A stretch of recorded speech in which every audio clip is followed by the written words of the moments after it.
اس حدیث میں تھا کہ 3 جگہ زمین دھس جائیں گی، 3 جگہ زمین دھس جائیں گی. اور یاد رکھیں زمینات تو ویسے کئی جگہ دھستی ہیں، لینڈ سلائڈ، زمینیں کھسک جاتی ہے، زمینیں دھس جاتی ہے، اچانک زمین اندر چلی جاتی ہے جس سے شہر اور بستیاں اور مکانات وہ ہو جاتے ہیں.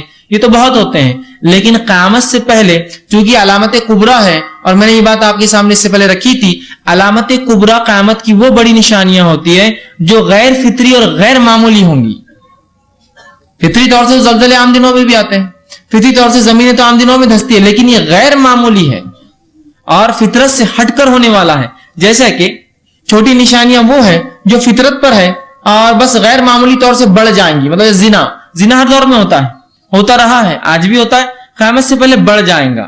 تو کوئی غیر فطری نہیں، لیکن بڑی علامتیں غیر فطری ہے. تو یہ جو 3 جگہ زمین دھسیں گی، یہ معمولی دھسنا نہیں ہوگا، بلکہ یہ اتنا زبردست دھسا ہوگا کہ یہ بات پوری دنیا میں شہرت پا جائیں گی، معروف ہو جائیں گی. یہ اس کی خصوصیت ہوں گی، چونکہ یہ قیامت کی علامت ہے، یاد رکھیے.